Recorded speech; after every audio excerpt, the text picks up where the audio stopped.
welcome to this edition of the Daching Morning Show. This is Anne-Sophie for CHNS HIS 278 TV.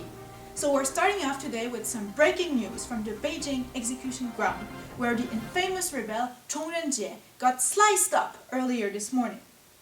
4 months ago, Zhong Renjie fomented a rebellion in the Chongyang County, Hubei province, where him and his gang committed the horrendous crimes of killing the county magistrate Zhong, pillaging the granary, and opening up the jail. They forcefully recruited thousands of villagers, occupied the counties of Chongyang and Tongchang, and Zhong even dared to self-proclaim Zhong, the loyal king. So for today, we prepared a special report on the series of tragic events that lasted more than 40 days, leading to the death of thousands of innocent people. I am now in the Chongyang County, Wuchang Prefecture, a mountainous and remote area that one could qualify of bucolic if only it had not been struck by this extremely bloody rebellion. In a moment, we'll be speaking with Li Jing, a villager who was there to defend the county seat as the rebel gathered at the city gate on the night of the 11th day of the 12th month of last year. Well, it was towards evening, and I was just having my dinner, right? And my wife's like, "What's that racket outside?" I mean, I live right by the wall, right? So I go outside, and blimey, there's dozens, maybe hundreds of people just standing there outside the gate, and they're shouting. I don't know what they're shouting, but I'm really scared. And then like, Shi Changzhi, our magistrate, the magistrate, Chongyang, he goes up on the wall and he says, "I'm not letting you guys in." It's amazing. Then they start shouting even more, right? And they're saying, "We want Cai Xiaoxun's head." They want to kill Cai Xiaoxun. Now, I know this guy. I mean, he's all right. He's not bad. I mean, he's not the best bloke in the world, but, there's nothing wrong with him. So anyway, I'm like, we're having none of this. And me and the neighbours, there's a pile of rocks just outside my house. We go up, we pick them up, we go on top of the city wall, and we start throwing it at them to defend our Chongyang, because, you've got to defend what's yours, right? You can't have these rebels just running around everywhere. It's a this country, what's going to happen to it if that happens, That's right. Thank you, Li Jing. The rebels were fiercely attacking the walls. The magistrate Shi saw that sooner or later the walls would break, so he ran away and hid in the Guangdi temple. Fortunately, he had just enough time to write a letter asking for the help of Mingjun, the prefect of Wuchang. He gave the letter to his son, Shi Shijie, who escaped the county seat, crossed the mountains, and reached Mingjun as he was traveling to Puqi. So, I am now with Shi Shijie, who risked his life for the sake of the people. Shijie, could you tell us what happened that night? Yes, I was standing with a few villagers, shouting at the rebels, when my father came to me, and he grabbed my arms, and together we went back to our house, where my stepmother was waiting. We grabbed some stuff, and then we left, and we headed to the Guangdi temple, and that was the last time I saw my stepmother alive. And then, what happened in the temple? Yeah, so we got to the temple. We sat down in this quiet corner where my father prepared some ink and paper. He really wanted to write something, but it was so cold and damp, and I saw his hand shaking, trying to get hold of the pen. And by the time he finished, he gave me the envelope and said, "Son, take it to Mingjun, whatever takes you." And then I felt a lump in my throat. I was looking at my father,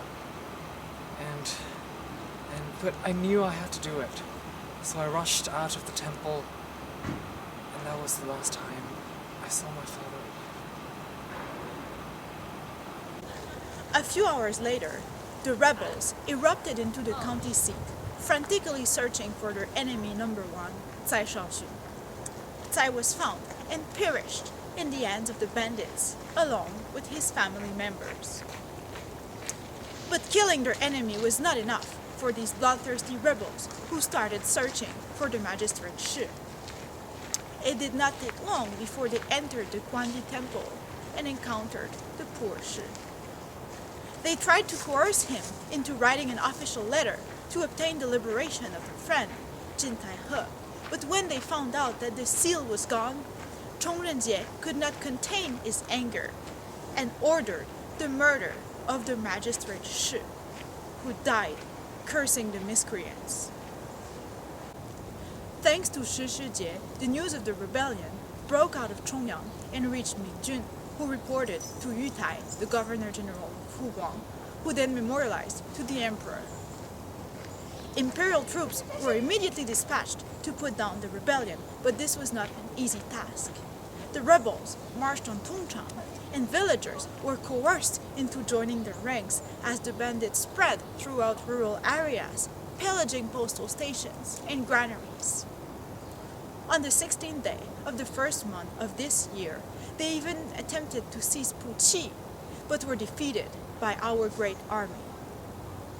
Finally, by the end of the first month of this year, the imperial army delivered a fatal blow to the rebels, capturing Renjie and his two acolytes, Chen Baoming and Wang Dunzu.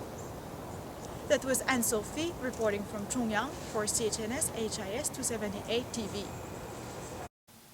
We're back in studio for the second half of our show. Well, things didn't look so good in Chongyang, to say the least.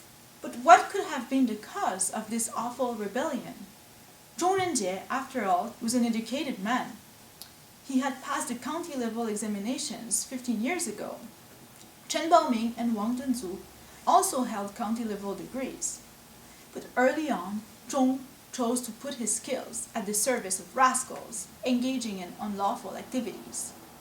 For example, 5 years ago, he protected the illegal business of Chen Zhonghe, who had been digging coal for profits. Renjie was then exiled from Chongyang and came back.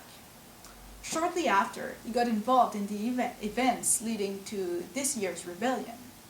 What exactly happened is still under investigation. But the wife of a taxpayer from Chongyang accepted to talk to us about the broader context in which the events took place. For this interview, she insisted on remaining anonymous, so please bear with us. You know, life is hard here in Chongyang. We suffer in the field for small harvest. And in the winter, these stupid tax collectors come and take as much grain and money as they can. Not only that, but when we file complaints, they threaten us with lawsuits and keep filing false accusations to intimidate us. The only way we could fight back was through filing more complaints. Jin Tai-he was the most stubborn of us and kept filing complaints at the provincial seat. We all knew it would not end well, but were still shocked to hear that he was arrested last year. He had done nothing wrong. Is filing a lawsuit a crime? I mean, they can take as much as our grain as they want, killing us slowly, but they cannot put us in jail like criminals. We are honest villagers, for God's sake. Lawsuits seem to have played an important role in the events that led to the Renjie rebellion. So today we're lucky enough to welcome Yu Dai, a legal specialist from the Hanlin Academy. Professor Yu Dai, could you tell us what went wrong with the lawsuit system in the Chongyang case? Well, the irony here is that lawsuit system was precisely designed to prevent rebellions to happen, offering kind of a pressure relief valve to common people. But it also enabled higher Beijing officials to be aware of what is happening at the local level. In other words, while the lawsuit was originally designed to help problem solving in our great Qing dynasty, in the Chongyang case it actually exacerbated the problems of tax extraction. Clerks, commoners and runners kept filing complaints to serve their personal interest, to take revenge on others or to threaten other parties. So in this case it seems like an excessive use of the complaint system coupled with a very abusive tax extortion led to the collapse of order in the Chongyang County, which in turn incurred severe costs in human life and military resources. So there's this conflation of tax and law and corruption. So Professor Yu Dai, what could we do to prevent that from happening? Well, commoners, sub-officials, clerks and gentry have to strictly follow the rules that are set at the provincial level for tax collection, so no cheating, we have to be compliant. 2 years before the rebellion, the provincial general... Oh, Zhou Tianjue. Yeah, exactly, had lowered the surtax, but the local clerks ignored this instruction and kept extracting above the prescribed level. And so that shouldn't happen, of course. They're not complying with the local provincial tax collection rules. Furthermore, people have to understand that lawsuits should be used in the very last resort. Most of all, make no false accusations. This should be severely punished as it threatens the judicial institution of our great state. That's right. Thank you so much, Professor Yu Dai, for being with us today. It was great. Thank you. So that's it for today. Thanks for watching. And coming up next at Great Men of Our Time, the life of the Governor General Yu Tai, the hero who suppressed the Renjie rebellion.